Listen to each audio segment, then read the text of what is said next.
Welcome to Divorced Dads of America, the Rebuild podcast. I'm your host, Anthony Thompson. I want to tell you about the 4th of July without my kids. No speech about being wrong, no framework yet. I'm just going to give you the truth. The whole magic of fireworks, the whole point is watching your kids' faces. The way, right, their eyes go wide, the way they grab your arm when the big ones go off. The smell, the smoke. And when they're gone, that magic just doesn't exist the same way. And I'm standing there and I feel out of place. I feel lost. Like I showed up to a party I wasn't invited to. And my brain, if I let it, and I know you probably feel this too, my brain knows exactly where it wants to go. It wants to go back to what's familiar, back to the memories, even if going back makes me sad. So I had a choice, and you do as well. You can let the holiday happen to you, or you can build the day in advance and you can go on offense. You can let stress rule you, or you can rule the stress. So today I'm going to show you exactly how to do that. And whether it was the holidays past or there's more today to it. And I'm going to give you a tool that will change how you handle every hard night from here on out. And before we go any further, if you're listening to this on a hard day, right, follow the show on Spotify, drop a follow on Apple Podcasts. We got 3 episodes a week built for dads who are done letting the hard days win. Every time you hit that button, the algorithm sends us to another dad who's standing in that same place you are right now, lost at a fireworks show he didn't want to attend, alone. A couple of clicks gives another dad help and hope. Hit follow and let's build. And I'll tell you one other thing that happened this week. I got a call from a dad. You think things aren't worse than you. Let me give you this quick story. This dad divorced, trying to work it out with his ex. Crazy situation. Not only was that all going on, he's at work, he has a business, he's trying to manage his children. His ex is mentally unstable. And he came home while his ex was supposed to be looking after his children. Listen carefully. He came home after his ex was supposed to be looking after children. And he came home to seeing his child on the pavement in front of his house on the street, his bicycle a few feet away, his face on the ground, blood coming out of his ears and on his face. And he lost his child because his ex was unavailable. That is a dad going through a hell that no man wants to go through. So dads, when you send this thing to somebody else, it's sending it to those kinds of dads. They need help. They need support. They need stability. They need a brotherhood. That's what we do in our school community. That's what we do with coaching. Life is going to be difficult and hard. Let's go get into it today. Why your brain goes back to these old patterns and why you have to fight it, okay? Here's what's happening neurologically. When the holiday hits, the kids aren't there. And it was hard for me to get to because your brain is running this pattern. It's running a pattern. There's a neuroscientist, Antonio Damasio's research. He has a study on emotional memory, and he shows that the brain stores emotionally charged experiences. Holidays, birthdays, fireworks, they're called somatic markers. Sensory triggers that automatically fire associate memories, right? The smell of fireworks, right? Could be burgers on the grill, the sound of the crowd, the pop of the firework. Your brain doesn't ask permission. It just goes back. It goes back to that. And it's not weakness, man. It's your brain doing what it's designed to do. And I say this many times over and over and over again. You need to know and understand what's happening in your brain so that you can disrupt the pattern and change it. It can be changed. The problem is it's pulling you toward a life that no longer exists. So there's also another study from the psychological science that confirms this nostalgic memory, the kind that pulled you in the past, right? It increases in frequency and intensity during holidays, anniversaries, and birthdays. Your brain is most vulnerable to pull the past on the exact days that used to mean the most. So this is the data that I'm giving you, right? This is what you're walking into. This is why your brain's doing what it's doing. So the answer is not willpower. You can't white knuckle your way through the fourth or through the next holiday, through the next birthday.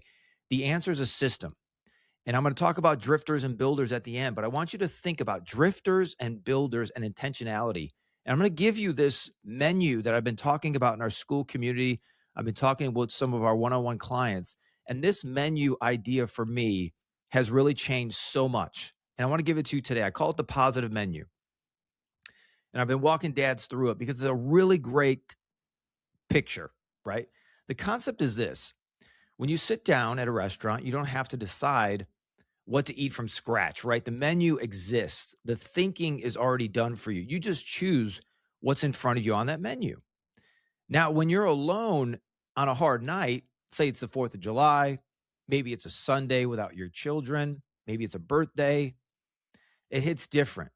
Your brain needs this menu because if you don't give it a menu, it will order from the old menu. Get that. And you already know what's on that menu. Scrolling, drinking, porn, old memories, rumination, whatever else you want to fill in the blank with. Things that feel familiar, but they make you feel worse. So in 2011, there was a study in Amsterdam that confirmed what's called this pre-commitment strategy, right? I want you to get set up before it all happens. And so deciding in advance what you will do in a high temptation moment is significantly more effective than in the moment of willpower. Decision fatigue is real, man. When you're emotionally depleted, your brain defaults to the path of least resistance. The positive menu that I'm talking about removes the decision. And I want to build one with you today. I think it's super practical. It's actually interesting. It's fun. It's something you can print out, something you can have, and you just need to build a new menu. So here's a menu for me that I have during the day. This is my non-negotiables menu. It's something that has aligned my life. It is absolutely, on the path of who I'm becoming and what I want. First for me is Jesus. Many of you know in our school community and through just spending time with me, I got an hour in the morning and an hour at night. The second thing that I do is I publish something. And so in my line of work, I'm publishing, emails, I'm writing content online, I'm publishing something that day. My third thing is I connect. Those of you, for me, I connect with current clients. I connect with prospects. I connect online with all the comments and the things that come in. I connect in our school community. But for you, many of you guys that are listening, connection may be something that you're doing in your job. Maybe it's in sales. Maybe it's reaching out. Maybe it's following up. There's a connection that's going to generate maybe more revenue that you need to do. Maybe you need to connect with your boss. Maybe you can. All of those things are helping you build the man you want to become. Maybe it's the cash flow, the revenue, whatever it might be. Connect for me is a business move for me. My number 4 non-negotiable is move. Get your body in the fight. Walk, train, whatever it takes. I have a 45-minute rule of at least movement, walking of some kind. It's always way more than that, but the bare base minimum is that. And then lastly, my number 5 non-negotiable for my menu. This is my menu for the day. Is I track 2 wins from the day before and I write them down. What was 2 wins from the day before that I can remember, that I can align with, and I can hold in my mind a win from the day before that sets me up? That is my daily menu. And most of you guys, you're working, you're busy. The day thing isn't as difficult for you. I want to get you into the evening menu. And I call the evening menu similar to when you go to the restaurant. If you're at a nicer restaurant, you have your main menu. And then what I like to do is I ask for the dessert menu in advance. As I'm ordering my main menu, I say, hey, can I see the dessert menu? Why? I want to know in advance what's on that if I want anything. I don't want to wait till the end. I want to know. And I may want other people that I'm eating with to know, because maybe we want something. Maybe we don't want to eat so much. This evening menu is going to set you apart. It's going to put you in the right place. It's going to give you the right tools. It's the positive menu. So it looks like this. I have a menu here. for me during the day. And I encourage, again, other guys to think about what the menu looks like for you. But very simply, it's quiet in the house. The kids are no longer there. I pull up a piece of paper. I look at the menu. What's on the menu tonight? What am I going to do? Number one, reading. I have several books that I get into that I'll read a few pages of each book. Two, my Bible. I make sure that I end the day in the Word because I want God's voice in my mind before I go to sleep. Number three is prayer. There's prayer for a list of individuals that I have and clients and school community groups and family and friends. The fourth thing that I have is I walk. I don't just want to sit around and do nothing. If I'm tired of reading or I need to have a walk first. Get the body moving, walk around. Number five is journal. Journaling the day, journaling what's going on, right? Journaling those prompts that we have in our school community about what journaling looks like. And then number six is this for me. If those things are done and I've hammered them and it's been a big day and I need a little bit of, other things to look at. I am a documentary guy. Why? I don't love documentaries. There's a lot of other things that I would like to watch, but I'm aligning my mind with the man I'm becoming. Recently for me, I've been getting into World War II documentaries. World War II movies even that are so closely aligned that it feels like a documentary. And I'm programming that because I like to review history. I like to review what leaders were doing, why they were doing that. There's so much that I've learned even into World War II about fear and about appeasement and about you know making hard decisions, knowing that we're in a war, playing offense instead of defense. Those are all things in that menu that I'm going through. And I'll give you a little bit of data of why this matters. There's a psychologist named Roy Baumeister. He did a study on ego depletion, and it shows that self-regulatory resources are finite and they deplete throughout the day. So your evening is your lowest willpower window. Hear that? It's your lowest willpower window. You've been using energy all day. And so then when you get into the night, your willpower is lower. So your evening, the positive menu is most helpful in the evening. It's not a nice idea for the evening. It's a survival system and a strategy. So you don't have to feel like doing any of it. You just have to start. The walk begins at the front door. The journal begins with just one sentence. The Bible opens to one verse. I don't need you to read the whole thing. You don't need motivation. You need a menu.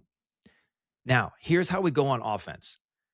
I believe that the offense of our life is what's going to move things forward. Instead of reacting, instead of playing defense, we need offense. So what does offense look like? Here's a shift that I had to make. I had to stop letting hard days happen and start building them in advance.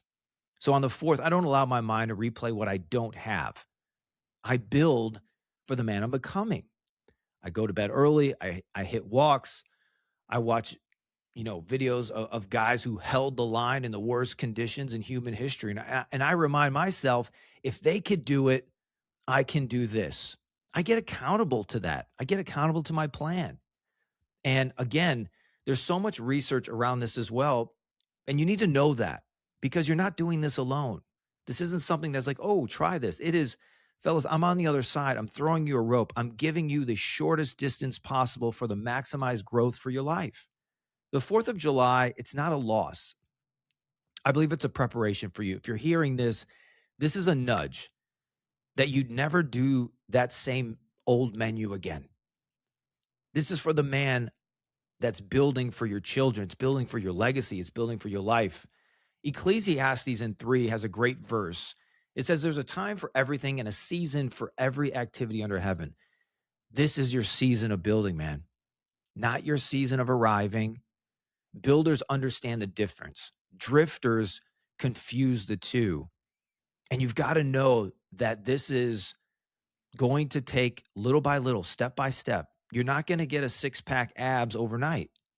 You're going to get them consistently by doing the right things. Your mind is going to have the growth by consistently putting the right things in and canceling those other things, right? Your time is going to be more aligned as you delete the things that no longer need to be there. A lot of the things that I'm saying, guys, It's not adding more. It's actually deleting the crap you don't need. When you take that stuff out, you will have more time to do the things that create the man that you're becoming. The FAST system does that. Focus. What are you focusing on? Where's your faith in this journey? What are you aware to? The A, awareness, accountability. When guys show up in our school group, the biggest wins that happen for them is when they get accountable. Hey, I'm having trouble with this. I need to get accountable in this area. I need to get accountable. And then we build a system and a strategy. What's the system? What's the menu? What's the strategy for when this happens? It's going to happen again. You're going to get triggered. But why is it triggering you? Why are you allowing it to trigger you?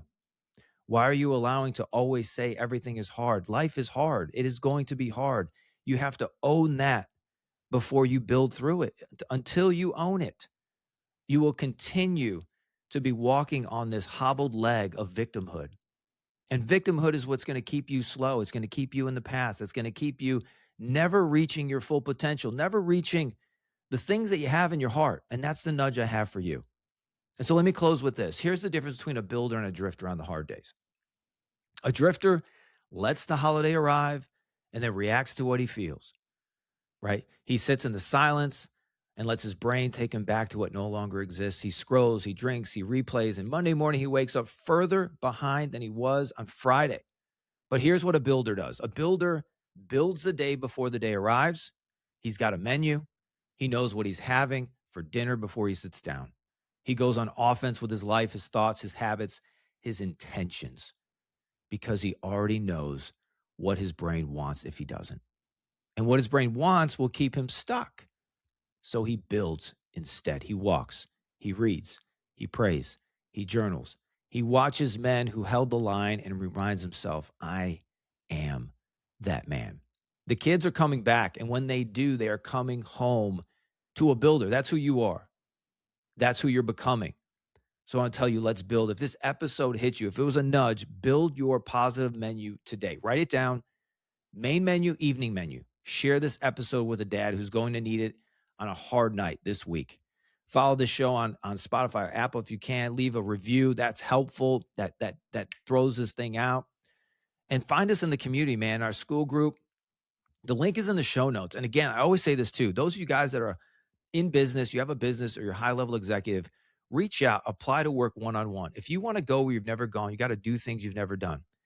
And apply. There's maybe some spots that are opening up, but I believe if you truly want to do this thing, you want to get accountable, we can build something out for you that is going to transform your life if you believe. That's the step. It's possible for you. There's hundreds of dads that have already gone through this, thousands of dads that I'm talking to that are getting hope, they're getting life, they're getting progress, they're getting transformation. That is what I want for you. I want to transform and rebuild 1 million dads, and I believe that you are one of them. I love you guys, and I'm going to see you on the next one, man. God bless you all.